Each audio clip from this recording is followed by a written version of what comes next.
¿Qué se planteó? ¿Qué se logró? Estamos en Maracay y en los años posteriores a Maracay.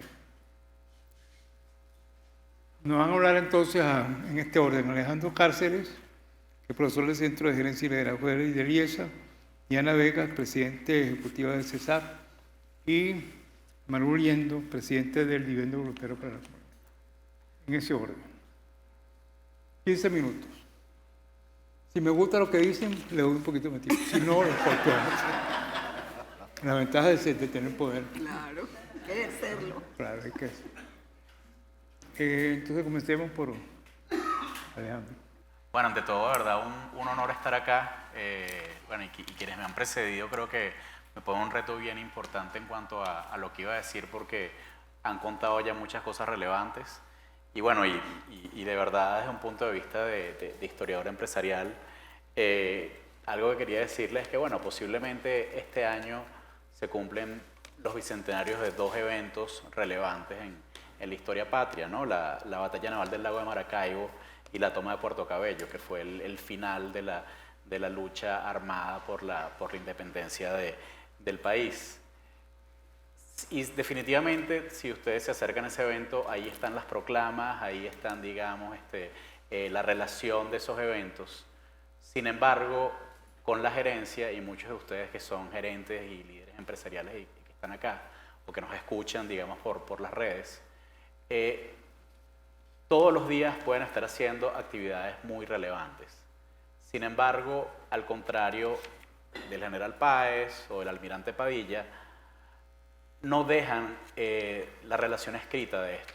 Por ello es que cuando Frank hablaba justamente de ese hallazgo afortunado que había visto por primera vez mientras coordinaba un libro para los 70 años de Benanchán, y que luego pues lo terminamos de redescubrir junto con Frank, es un descubrimiento muy afortunado. ¿Por qué? Porque ahí está la relación completa de un evento que es histórico y cuyo impacto todavía vivimos hoy, y que, bueno, muchos millones de venezolanos se han visto beneficiados de ellos, y bueno, y aquí tenemos a representantes de dos resultados de ello, ¿no? Yo voy a hablar justamente de qué se planteó. Antes de Maracay, y aquí muy rápidamente, Fran justamente hablaba de bueno, esas acciones de filantropía, y hay una muy emblemática, definitivamente, que es la de Juan Esteban Linares Espada, que fue quien donó el terreno y construyó el edificio de lo que era el Hospital de Niños de Caracas, que hoy por hoy es el Hospital de la Cruz Roja, la primera sala con asepsia a la manera del Hospital Necker en París. Se podrán imaginar en un país pues, que apenas Joaquín Crespo estaba tomando el poder luego de la Revolución Legalista, y que básicamente estaba pues quebrado, porque básicamente tuvo que entregarle al Banco de Venezuela las rentas de los puertos, pues porque no había manera de tener dinero. También resaltan las juntas de socorro. Cuando ocurría cualquier cataclismo, algún tema, una inundación, un terremoto, allí estaban los empresarios privados para, con su aporte, poder dar solución a los grandes temas que habían. Ya entrando al siglo XX, pues con la emergencia de las grandes empresas modernas petroleras que llegan al país, empieza un esfuerzo más estructurado de responsabilidad social, pero también se ve acompañado con empresarios venezolanos que son los que dan origen a la gran empresa moderna venezolana. Entonces allí veremos el surgimiento del grupo Mendoza Goiticoa, del grupo Folmer, veremos también a Polar, a la electricidad de Caracas, haciendo vida allí y también haciendo esfuerzos muy importantes para tratar de dar solución a los temas que les eran más patentes o más interesantes. Y esto se va a ver en educación, en salud, en vivienda, en agricultura y también en deportes. Ahora bien, solemos tener una visión un poco romántica de que todo pasado fue mejor. Y cuando nos paramos en el contexto del año 63, la realidad es bastante diferente. ¿Por qué? Porque habían retos políticos de toda índole, luchas ideológicas globales que se habían tornado en locales. Habían retos económicos. Una de las personas que va a estar allí es Milo Perkins, y Milo Perkins había dicho a mediados de los 50 que Venezuela, si seguía su senda de desarrollo, iba a superar a los Estados Unidos como el país más rico del mundo, y que su reto era cómo se sostenía.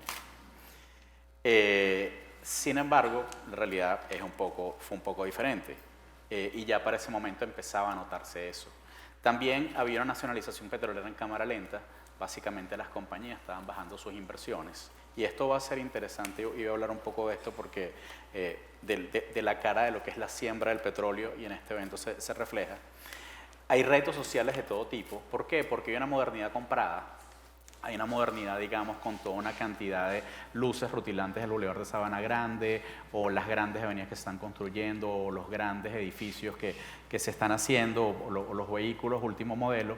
Sin embargo, la modernidad real, la modernidad de pensamiento, de tener estructura, de tener orden, método y disciplina, no había llegado a la sociedad. Y por eso es que el evento se va a titular La responsabilidad social en el desarrollo social de Venezuela. No desarrollo económico, sino social. ¿Por qué? Porque ya se estaba notando que si bien había un desarrollo económico importante, apuntalado por esta economía petrolera y estas nuevas empresas que estaban surgiendo, pues definitivamente había gente que se estaba quedando atrás y que más temprano que tarde eso iba a tornarse en un problema. Y finalmente retos institucionales, robustecer un sistema político, pero también hacer sostenible a la empresa privada. Bueno, ¿quiénes fueron los patrocinadores de este evento? Ya lo mencionamos, la Fundación Creole, la Asociación Venezolana de Ejecutivos, la Fundación Eugenio Mendoza, y ahí vemos un encuentro fructífero entre las multinacionales y las empresas locales. ¿Y qué se planteó? Ya Frank mencionó quiénes participaron, lo cual, digamos, nos habla de ese concepto de las fuerzas vivas del país haciendo vida en un solo evento y sobre todo dialogando y tendiendo puentes. Para hablar de qué se planteó, voy a mencionar algo que el doctor Anzola Montauban mencionó allí, ¿no? Y decía que dentro del paulatino empobrecimiento del país se imponía una acción por parte de la iniciativa privada para aumentar y coordinar sus esfuerzos voluntarios en colaboración con las autoridades gubernamentales. Precisamente aquí emerge esa necesidad de ese diálogo. Ningún actor por sí solo es capaz de lograrlo. Para promover rápidamente una población que deje de ser un lastre para el desarrollo de nuestro país y se ha transformado en una fuerza dinámica de producción. Será ver cómo no solamente los venezolanos que estaban en las compañías petroleras o que estaban en estas grandes empresas locales puedan convertirse en un factor relevante de creación de valor. Y así, pues, durante 4 días van a estar allí. Algo interesante, bueno, es cómo realmente esto toma la figura de un plan estratégico. ¿Por qué? Porque el primer día que el tema fue la formación del hombre venezolano y el desarrollo del país, y bueno, y hablan de hombre no por un tema de misoginia, sino que bueno, estamos en un tiempo donde todavía las mujeres no ocupan lugares relevantes a nivel del tejido empresarial como hoy se ocurre y realmente es algo que nos enorgullece. Y ese es el diagnóstico y los retos. El segundo día se dedicó a la responsabilidad social de la empresa privada, que es, y bueno, ¿y cuál es nuestro lugar en el mundo para lograr esto? El miércoles 20, el tercer día, entonces es ¿y cómo lo hacemos? Porque es el alcance y magnitud de la participación de la empresa privada en el mejoramiento socioeducativo del país y finalmente hablar de iniciativas estratégicas y una mirada al futuro. ¿Qué eran estas perspectivas futuras? Sobre todo de las contribuciones que ya se estaban haciendo, en particular desde organizaciones de la Iglesia Católica en materia educativa. Ya acercándonos a las lecciones que me deja esto, voy por un momento a quitarme el sombrero de historia empresarial y hablar un poco como planificador estratégico, que bueno, fue una carrera que comencé hace ya más de 3 lustros en una cátedra liderada por Gustavo Rosen, por Vicente Yatas, que fue entrevistado para Pro Da Vinci, por José María de Viana al frente de Movilnet. Y es la necesaria reflexión estratégica. Michael Porter, que bueno, que es a quien siempre enseñamos acá en el IESA para hablar de temas de estrategia empresarial, él tiene una frase muy poderosa que él dice: el pensamiento estratégico rara vez ocurre de forma espontánea. Y cuando uno analiza la agenda de este evento y los actores que fueron invitados, uno ve una curaduría muy cuidadosa para hacer este ejercicio. Y digamos, y a mí, mirándolo desde ese punto de vista, digo, wow, este es un estado del arte del cómo hacer las cosas. Y ahí se ve la mano de lo que era una multinacional líder a nivel global como la Standard Oil de New Jersey, la OI Exxon, que está representada en Venezuela por la Creole Petroleum Corporation. Y de alguna manera, y por eso les decía que es interesante que en un momento en que ya la nacionalización petrolera estaba comenzando en cámara lenta, la Fundación Creole haya decidido sembrar desde un punto de vista institucional el petróleo. ¿Por qué? Porque el haber propiciado ese evento, el haber acercado a todas esas personas es lo que justamente va a dar lugar, y estas no son palabras mías, son palabras de Iván Landsberg Enríquez. El seminario de Maracay fue un paso de proyección histórica en la conciencia cívica de nuestro mundo empresarial. Y algo interesante es que hayan tenido sentido de la historia. O sea, ellos sabían y por eso posiblemente ocuparon su tiempo, ese de estar desde las 8 de la mañana hasta las 8 de la noche. Y bueno, y de alguna manera viajaban como esos reyes que salían en campaña. Llevaban básicamente a todo su equipo porque había que seguir gobernando unas empresas, había que seguir tomando decisiones en medio de todo esto. Y la otra gran lección es Alfred Chandler, un gran historiador empresarial. Él tiene una gran frase que dice que, bueno, la mano visible de la gerencia, cuando surge el gerente, que es un personaje relativamente moderno, porque hace 200 años no se hablaba de gerentes, se habla escasamente hace 120 años, reemplazó a la mano invisible del mercado. Y acá algo que vemos es el impacto de la mano visible de la gerencia en el desarrollo de iniciativas de largo aliento en materia de responsabilidad social empresarial que fuesen sostenibles en el tiempo. Y esto es algo relevante porque en aquel tiempo no había dónde formarse como gerente. Y había jóvenes como Fran Briceño que tuvieron pues que salir fuera de Venezuela para formarse en gerencia, igual Carlos Lander haciendo su maestría en Harvard o Mauricio García Araujo. Y es por ello que celebrar el pasado y presente futuro de la responsabilidad social empresarial en el IESA, que es básicamente uno de los hijos de esta iniciativa, creo que debe llenarnos de orgullo y que son una evidencia de lo que la persistencia de la empresa privada y de venezolanos y otros que tomaron a Venezuela como su patria es en sí mismo un grandísimo logro. Y cuando hablamos de impacto, y yo no voy a hablar de impacto porque tenemos aquí dos personas que pueden hablar mucho mejor que yo de ello, porque además ellos son parte de ese legado. Los miles de egresados de esta casa han sido y seguirán siendo actores relevantes para que la mano no solamente visible, sino virtuosa de la gerencia siga contribuyendo a multiplicar la prosperidad para millones de venezolanos. Gracias.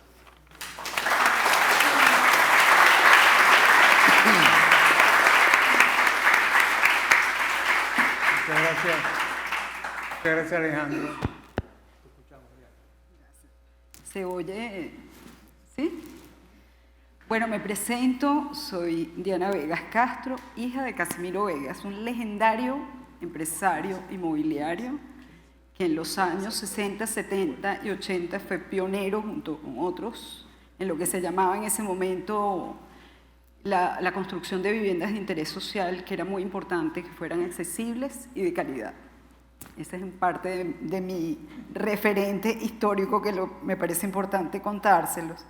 Pero bueno, hoy día soy presidenta del Grupo Social CESAP, es una organización que está por cumplir 50 años, cofundada por el padre Armando Janssens, pues ya hoy no nos acompaña, pero sin duda su legado está plenamente viva.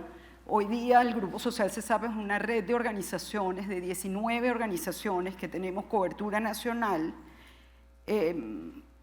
Básicamente el año pasado logramos atender cerca de 200.000 personas y nuestro equipo de trabajo está cercano a las 700 personas a nivel nacional, lo cual es un logro que lo digo y todavía me conmueve entender ese alcance. Bueno, luego de leer los documentos de Maracay, sinceramente impacta sentir que ellos tenían la convicción que se trataba de un paso de proyección histórica de conciencia cívica, y lo dicen tal cual. Miraban que la responsabilidad empresarial y la responsabilidad ciudadana iban al unísono. Es palpable su sentido de servicio al país, buscando solucionar los problemas esenciales sin renunciar a la obtención de dividendos, pero que ese no era el único asunto que debía ser su razón de ser. Muchos de los que estamos hoy aquí hemos tomado el testigo y de algún modo encarnamos la realización de algunos de sus anhelos, quedando, por supuesto, un montón de pendientes. Muchos de sus angustiosos presagios se han cumplido al pie de la letra. Basta con leer las palabras del padre Vela, de Fe y Alegría, que decía: un país con enseñanza estatista será un país con prensa estatista, con organizaciones juveniles estatistas, con arte estatista y con economía, por consiguiente, estatista. Los organizadores de este evento han considerado que traer a la mesa la experiencia y los caminos andados del Grupo Social CESAP puede ser ilustrativa de alguna medida al espíritu de esos visionarios del 63. CESAP, como les contaba, está próxima a cumplir 50 años de trayectoria. Fue fundada por 2 sacerdotes belgas y un grupo de dirigentes de un movimiento que se llamaba Jóvenes de Acción. Este último nacido al fragor de los procesos de concientización y organización de grupos juveniles en los sectores de Catia en los años 60. Por aquí tenemos a un entusiasta participante que ahora no lo veo, que es José María de Viana, que siempre recuerda sus andanzas por esas experiencias. Ese movimiento de jóvenes transitó por una crisis interna y ya a principios de los 70 cesó sus actividades. Y de ese, digamos, fracaso, los belgas y los dirigentes juveniles criollos repensaron su hacer orientados a la formación y organización de adultos en los barrios, especialmente a las mamás de los jóvenes del movimiento Jóvenes de Acción, porque se entendía que ellas tenían un potencial muy importante en términos de agentes de cambio, sobre todo por su rol en la socialización de la familia, pero también porque eran las que más padecían la falta de servicios públicos en estos barrios que estaban apenas en proceso de consolidación, de invasiones que se estaban consolidando. Así se crearon los círculos femeninos populares, que a la postre se constituyó una organización nacional con 350 organizaciones locales que tenían estructura regional y nacional, y perduró 16 años, un gran logro sin duda. Estos curas diocesanos eran flamencos belgas flamencos, con una profunda visión humanística, y tenían en su haber un elemento que a nosotros nos parece muy importante, que fue haber pertenecido al movimiento Scout. Trajeron en su mochila nociones muy importantes de organización, orden, disciplina y estructura. Los dirigentes juveniles criollos aportaron su ímpetu, su creatividad, su capacidad de improvisación y resolución. Fue sin duda una junta muy poderosa, este par de mundos que se congregaron. Hay un cuento muy revelador del padre Armando, que recién, con su español un poco chueco, que no terminó realmente de perfeccionar después de 50 años en el país, pero había hecho su primera misa en el barrio del Observatorio el 23 de enero, y los jóvenes se acercan y dicen: padre, vámonos para la playa. Entonces el padre se voltea y dice: bueno, habrá que pensar eso, que será como en 15 días mientras no organiza. No, padre, eso es ya. Entonces, sus ojos azules así desorbitados, decía: pero, ¿y la comida? ¿Y con qué transporte nos vamos a ir? ¿Y quiénes van a ir? En fin, está muy angustioso de saber que no había ningún plan en aquella idea loca, pero al cabo de unos minutos Armando estaba montado en un autobús con toda la familia de aquella gente, los vecinos, cantando con unos instrumentos, unos sándwiches que nadie vio preparar, y sin duda eso cautivó muchísimo para siempre a Armando Janssen, es decir, aquí hay muchas cosas poderosas que vamos a poder hacer juntos. A mediados de los 70 se funda CESAP, se concibe como una organización privada de interés público, y eso también, en esos tiempos, hablar de esos términos era todavía, lamentablemente, hablar de lo privado, de la gerencia, puede ser disonante, sobre todo en el ámbito social. Pero bueno, una organización de acción, una organización con perfecta claridad que sus cimientos más sólidos era disponer de modelos organizativos de los grupos que iban a ser conformados, una metodología de abordaje comunitario con programas formativos de alfabetización de adultos y liderazgo comunitario, que se harían pertinentes en la medida que se fueran adecuando a las realidades culturales de la gente, a las realidades locales y a las sabidurías de la gente, sin duda, con el propósito de que las comunidades organizadas se harían dueñas de esas organizaciones y de esos procesos formativos. La autonomía y la autogestión de esas iniciativas era un propósito esencial, todo ello configurando con un sello diferenciador el modo CESAP de hacer las cosas.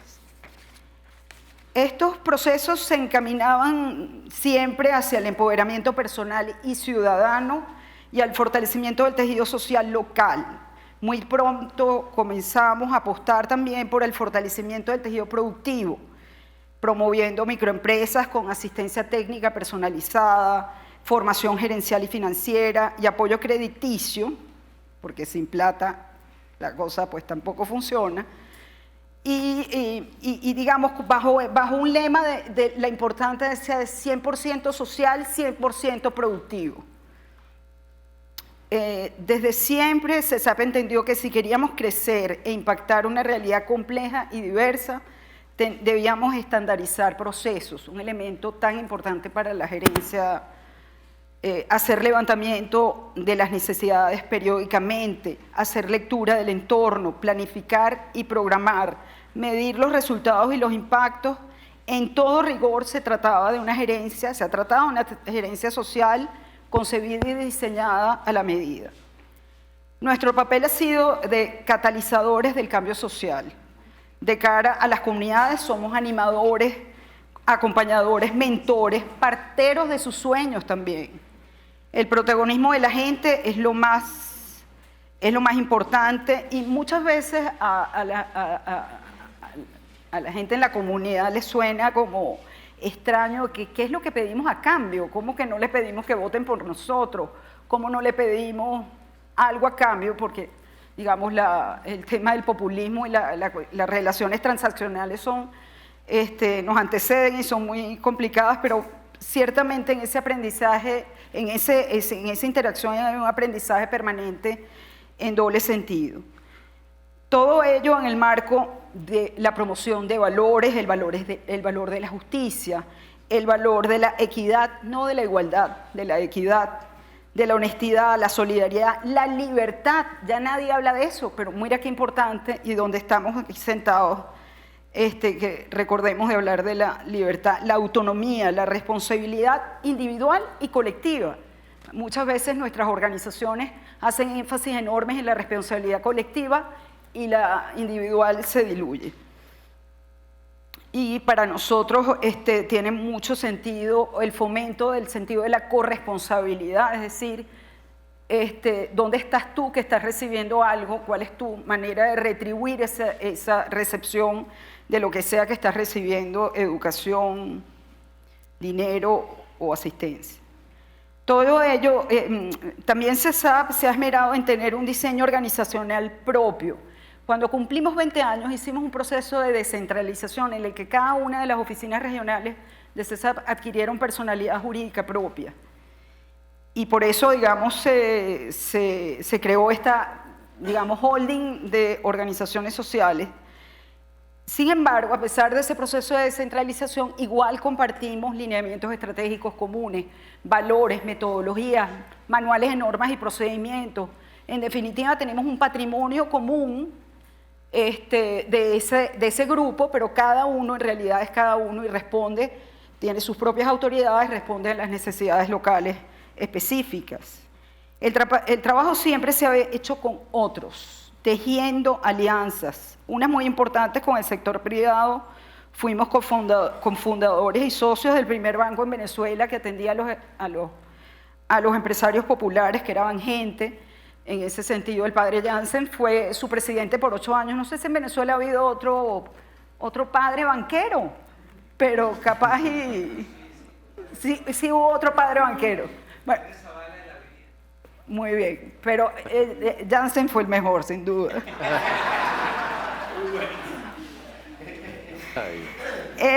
Con el sector privado diseñamos y ejecutamos programas de responsabilidad social. Hemos tenido vínculos muy estrechos con la academia, con el sector público. En otra época diseñamos y ejecutamos programas sociales de larga envergadura, pero en estos tiempos quizás son trabajos más de coordinaciones puntuales en las regiones. No hay espacio para mucho en ese sentido. Bueno, es increíble que un contexto donde prima la desinstitucionalización, la fragmentación, la desconfianza, habernos sostenido y haber crecido en 50 años es un gran logro, sin duda. Somos sin fines de lucro, pero también sin fines de pérdida, recaudando fondos, teniendo una administración austera, transparente y auditable, con exigencias tributarias equivalentes a cualquier empresa, porque no sé si todos tienen noción que las organizaciones sin fines de lucro debemos cumplir con todos estos requisitos. Además, si somos contribuyentes especiales, pues igualitico, reportamos cada 15 días al CENEAT. Entonces, bueno, digamos, estas enormes exigencias, también mirar lo macro y lo micro, y hemos logrado trascender 2 generaciones del grupo fundador. Entonces, todos esos son logros muy concretos y muy valiosos.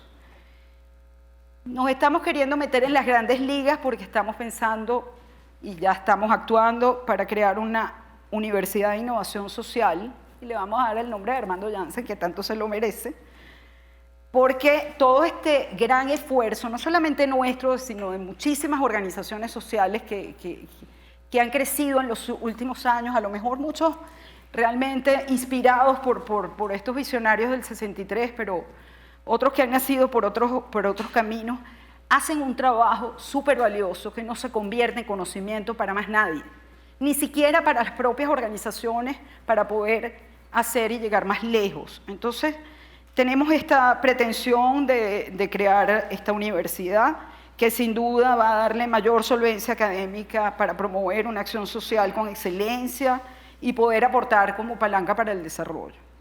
Ha sido un largo camino, a veces bastante escarpado.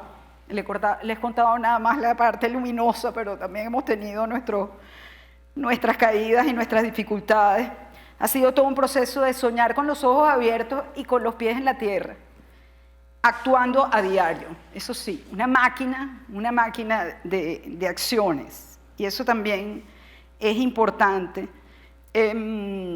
Aprendiendo de nuestros errores y omisiones, inventando posibilidades con el propósito de brindarle a la gente oportunidades de hacerse cargo de su vida, descubrir sus talentos, actuar colectivamente de forma organizada en pro de mejorar su calidad de vida, así como de concernirse y participar en los asuntos públicos para fortalecer la democracia. Quiero ser presente a don Eugenio Mendoza, que en sus palabras, sus documentos, esos documentos hay que hacerlos del dominio público. Don Eugenio decía: todos los que tenemos fe y creemos en Venezuela plena de oportunidades, debemos seguir construyéndola con trabajo constante y positivo. Las ideas son muy buenas, pero son mejores cuando se ponen en marcha. Y otro pensamiento del doctor Vollmer, bueno, en la casa en donde estamos, decía: la responsabilidad de la iniciativa privada es fundamental en la formación integral del venezolano. Para ello, deben sistematizar e incrementar su participación en el desarrollo de las actividades socioeducativas. Muchísimas gracias, Diana.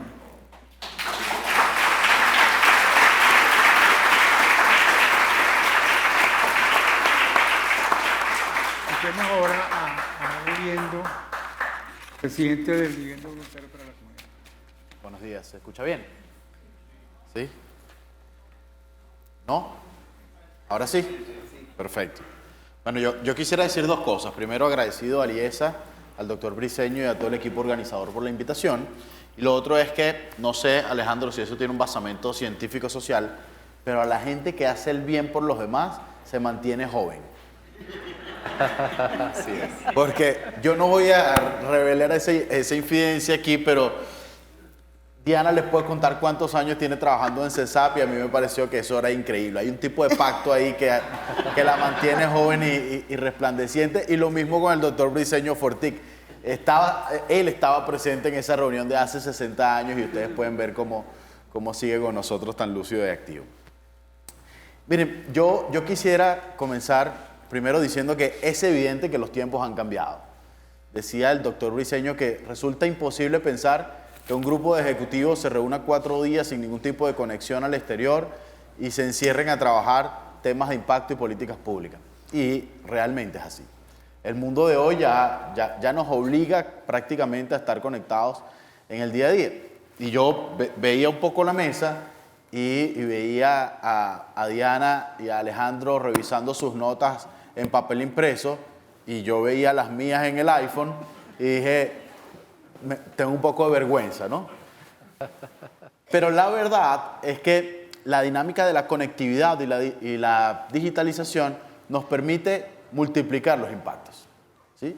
Y lo que hace 60 años se planteó, se discutió con total sentido visionario y que además es todavía vigente hoy, yo estoy fielmente convencido que con el involucramiento de la tecnología y la transformación digital, hoy podemos multiplicar rápidamente esos impactos. Yo quisiera, de alguna manera, rescatar parte de eso que el doctor Briceño Fortica llama pensamiento gerencial venezolano, en una frase de don Eugenio Mendoza Goiticoa que nos inspira todos los días en el dividendo. Y es que él dijo alguna vez que si la empresa le da la espalda a la comunidad le dará la espalda a la empresa. Muy pragmático, muy directo, muy concreto, con un mensaje muy profundo y muy potente que hoy día vivimos. Y ciertamente parte de lo que hacemos día a día en el dividendo es elevar la conciencia y el respeto por ser empresarios en Venezuela. No vale la pena caer en temas políticos recientes, pero todos sabemos cuánto se ha estigmatizado la labor del empresario y de la gestión del capital en el país y cuánto eso ha penetrado en el tejido social, sobre todo en el tejido social vulnerable. Yo creo que la responsabilidad social o la filantropía corporativa, como lo llamaba el doctor Briceño, es un elemento fundamental para seguir insistiendo en retomar la imagen honorable y loable del empresariado venezolano. Esos empresarios que se reunieron hace 60 años en Maracay y que pensaron cosas que, les cuento una anécdota. Yo estuve el año pasado en un congreso internacional de voluntariado, guiado por alguien a quien admiro y respeto mucho, que es Iraida Manzanilla, que muchos de ustedes la conocerán. Y en unas conversaciones que teníamos en el congreso, y hablábamos con gente de otros países, Iraida, que por cierto es hija del primer director ejecutivo del Dividendo Voluntario para la Comunidad, nos contaba que ella logró documentar que la Universidad Johns Hopkins certificó que el Dividendo Voluntario para la Comunidad es la primera organización en el mundo de responsabilidad social empresarial corporativa. Es decir, no es una ONG o una fundación creada con fondos de las empresas, sino son las empresas haciendo responsabilidad social. Y cuando nos planteábamos qué se planteó y qué se logró, es evidente que la credibilidad y la reputación del Dividendo Voluntario para la Comunidad, la organización a la cual represento hoy, es incuestionable. Pero es incuestionable y se ha ido transformando, la verdad. Y ha pasado por momentos épicos de altísima visibilidad a otros de más bajo perfil para luego, de alguna manera, tomar algunos retos distintos. La responsabilidad social corporativa ha mutado en los últimos años. Lo que hacíamos hace 60, 40, 50, 30 años y lo que nos atrevemos a hacer en los últimos 20 son casi logros heroicos. Hoy, con una destrucción del parque industrial y del parque empresarial venezolano, pareciera impensable que todavía hay empresarios realmente conectados con las causas sociales, y los hay, y créanme que bastantes. El Dividendo Voluntario para la Comunidad se encarga de juntar esos esfuerzos de manera sinérgica para que el capital, no solo económico, sino intelectual de las empresas, esté al servicio de los proyectos de impacto social. Y yo creo que el gran diferenciador del dividendo, y que de alguna manera conecta mucho con lo que hace Diana y su equipo en CESAP, es lo llamábamos en la preparación de este evento en la casa del doctor Briceño, es la cualidad gerencial en la gestión de la organización. La Junta Directiva del Dividendo está conformada por 27 presidentes y directores de primera línea de empresas, todos comprometidos, entregando tiempo, que es lo más valioso que tenemos todos, tiempo gerencial a la ejecución, control y monitoreo de proyectos. Pero no solo eso, contamos con una fuerza inmensa de voluntarios que son las personas que trabajan para nosotros en las organizaciones. Y es cierto, tengo que aceptar que hemos estado disminuidos en términos de aporte económico en los últimos años, por razones obvias, aun cuando las necesidades son infinitas, pero en la mayor de las crisis también surgen las mayores de las oportunidades. Nosotros hemos podido ver que el capital económico, la infraestructura ociosa de las empresas, hoy en día es un gran activo para el dividendo y la ejecución de sus proyectos, porque tenemos almacenes que nos permiten ser utilizados para resguardar nuestros insumos. Tenemos gente que muchas veces con tiempo libre en las organizaciones se compromete tanto con los proyectos del dividendo que parece un funcionario más de cooperación internacional. Tenemos capital intelectual de nuestra gente que dice, no tengo la capacidad de aportar desde mi salario, pero puedo aportar horas a los proyectos que de alguna manera impactan a nuestras comunidades vecinas. Entonces esa tragedia, digamos, empresarial de pérdida de recursos, de pérdida de Producto Interno Bruto, ha hecho que los empresarios repensemos la forma como hacemos responsabilidad social.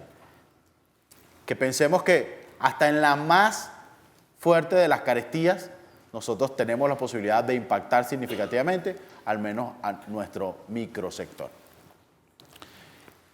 Algo que para mí también es importante contarles es que, si bien el dividendo, una organización que este año cumple 59 años porque fue creada un año después de la reunión de Maracay, hemos pasado por diferentes etapas, desde construcción de escuelitas rurales, hemos ido a las comunidades intensamente, hemos estado en televisión. La mayoría de ustedes se recordará que había una publicidad bastante activa sobre los programas del dividendo voluntario para la comunidad. Había un programa de televisión que cerraba su transmisión del día con una especie de cuña del dividendo voluntario para la comunidad. Esos tiempos quizás han pasado y trataremos de que vuelvan cuando los canales de televisión libres y democráticos puedan abrir nuevamente en el país. O cuando consigamos una plataforma de streaming que tenga la suficiente valentía y coraje para apoyar de esta forma el dividendo voluntario para la comunidad, porque como decía, la tecnología nos puede ayudar a transformar los impactos. Hoy día, o desde hace unos 3 años, un grupo de los más recientes directores que estamos en el dividendo tuvo que asumir una responsabilidad distinta. Y son impactos que a veces pasan muy por debajo de la mesa, pero es importante que todos sepamos que en los últimos 3 o 4 años el impacto de inversión, de cooperación internacional ha sido multimillonario en este país. Cientos de millones de dólares se han invertido en programas de cooperación internacional que han llegado directamente a la comunidad y han aliviado la situación económica y social de mucha gente vulnerable. Eso es la verdad. Y esos fondos han tenido que ser gerenciados y aplicados por gente como CESAP, o Proyecto Esperanza, o Fe y Alegría, o el Dividendo Voluntario para la Comunidad, o todos nosotros juntos. Bueno, esa probable situación de que aquel meme que habla de Venezuela se arregló, es importante que usted sepa que tiene un alto componente de tranquilidad y contención social de los programas de ayuda humanitaria que llegaron al país en los últimos años. Cientos de millones de dólares, que no es poca cosa. Cientos de millones de dólares que hoy van en declive, por razones probablemente geopolíticas, como la guerra de Ucrania o la crisis de Afganistán que estalló hace un par de años. Pero lo cierto es que el dividendo debió transformarse. Ante la caída de los aportes económicos de las empresas, el dividendo vio una oportunidad en los programas de cooperación internacional. Y teniendo esa fortaleza que tenemos, que ser un grupo de empresas que estamos poniendo recursos sobre la mesa para ejecutar proyectos, las agencias de Naciones Unidas y algunas embajadas vieron en nosotros una fortaleza. Hoy gestionamos de manera importante y muy orgullosamente algunos programas o los más importantes programas de UNICEF en nutrición, educación, que fueron los 2 pilares de la agenda de Maracay, y nos vimos educación y salud, y nos vimos obligados a sumar nutrición. Y ustedes preguntarán, bueno, ¿por qué si el foco era educación y salud. Bueno, porque lamentablemente, y aunque esto suene duro, el niño que no come no aprende. Y hemos convertido a las escuelas en un centro de conjunción, un centro de reunión para convocar a las comunidades a la entrega de alimentos y además luego que eso sea la chispa que inicie la interacción entre la comunidad, la familia, la escuela y el dividendo voluntario para la comunidad como catalizador de la actividad educadora. Evidentemente, el tema de salud está íntimamente vinculado a los programas de agua, higiene y saneamiento que son fundamentales en las comunidades por la crisis de servicios públicos que tenemos, han sido como los 3 pilares: nutrición, nuevamente, salud y educación. Siendo que educación es la génesis y el pilar fundamental transversal del dividendo, también hemos sentido que el voluntariado interempresarial y la cooperación internacional nos han permitido relanzar o repuntar los resultados de impacto de beneficiarios en el dividendo. Si ustedes se preguntaran, bueno, ¿qué está haciendo el dividendo y cuánta gente está impactando? A mí no me gusta hablar tanto de indicadores fríos porque es insuficiente. Decir cuántos platos de comida servimos, cuántos hospitales reparamos o cuántas escuelitas remodelamos, no dice realmente. Yo les pudiese decir que, para que tengan una idea, 500.000 beneficiarios fueron impactados el año pasado en programas del dividendo voluntario para la comunidad. 500.000, medio millón de personas. Mucho de primera infancia, madres lactantes y algunos adultos mayores, pero en principio infancia. ¿Por qué nos concentramos tanto en la primera infancia dentro de esos 500.000 beneficiarios? Por un dato que aprendimos de la doctora Susana Rafali, alguien a quien queremos y admiramos mucho, una autoridad en términos de nutrición. Un niño tiene una etapa crítica desde el día 0 de su nacimiento o el día 1 hasta el día 1000. Sus primeros 1000 días son fundamentales en términos de asistencia nutricional. Y yo les voy a proponer que hagan un ejercicio matemático simple. La crisis de escasez alimenticia y la crisis de hiperinflación que hubo en el país desde 2013 en adelante y que se mantiene aún, a pesar de la burbuja que vemos en algunas ciudades, ya son alrededor de unos 10 años. ¿Sí? Si contamos que cada 1000 días o aproximadamente 3 años, esos niños que no fueron atendidos en los primeros 1000 días van a tener impactos negativos significativos en sus capacidades cognitivas, más o menos ya llevamos 3 generaciones de niños y un poquito más que van a crecer con deficiencias cognitivas importantes. No solo físicas, sino también cognitivas. Eso nos lleva a pensar el panorama de lo que se logró en esa reunión de Maracay en 60 años y nuestro compromiso por revivirlo. Piensen que muchas veces, y a veces tenemos paradigma cuando vamos a países de Centroamérica o a países pobres de África o del sureste asiático, y hablamos de que la gente en algunos países es más lenta que nosotros los venezolanos, porque los venezolanos somos acelerados, porque los venezolanos somos pilas, como decimos coloquialmente. Eso tiene una razón. Hace 60 años un grupo de gente discutió políticas públicas que pusieron la educación en el centro del tapete político y garantizó programas de asistencia social para muchas generaciones. Hoy en día en Venezuela eso está en riesgo y es posible que dentro de 10, 15 o 20 años nosotros estemos teniendo una generación de jóvenes que ya no sean tan rápidos y tan pilas como somos los venezolanos y que cada vez nos parezcamos más a la gente, no solo en morfología, sino en capacidad cognitiva, capacidad de reacción, a los países pobres de Centroamérica, de Sudamérica, de África y del sureste asiático. Eso es una tragedia que es inevitable. Eso es cantado ya. Ya esos niños que no recibieron asistencia en sus primeros 1000 días, ya no pueden echar la historia atrás. Lo que sí podemos hacer nosotros es comenzar a trabajar para rescatar los impactos de esos niños, para mitigar esos impactos y para rescatar a los niños que están naciendo hoy. ¿Sí? Como dicen un viejo adagio, el mejor momento para plantar un árbol era hace 20 años. El segundo mejor momento es hoy, si no lo hicimos hace 20 años. Entonces, yo quisiera de alguna manera rescatar, para ir cerrando las ideas, que A mí me encantó una de las frases que comentó el doctor Briceño, y es que si nosotros convertimos la ignorancia en conocimiento, habremos ganado la verdadera guerra de independencia. Más allá del discurso político, más allá de la situación crítica social que hay hoy en el país, tenemos que construir los empresarios y la sociedad civil una agenda común, que probablemente no serán 4 días encerrados porque la tecnología no nos va a dejar, pero pueden ser 8 medios días, comprometidos, involucrando al sector público.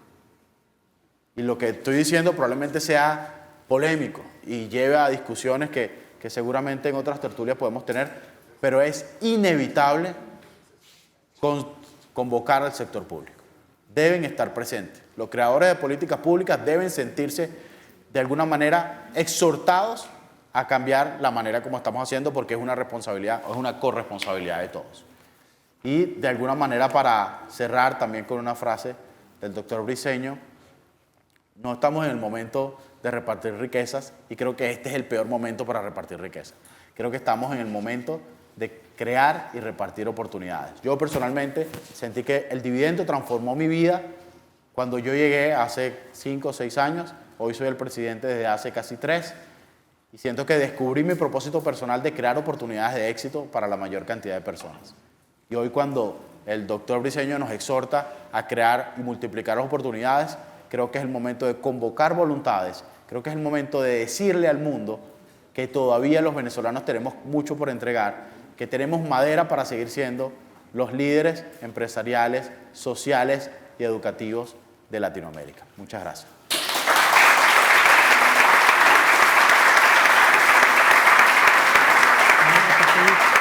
Muchas gracias. Se abre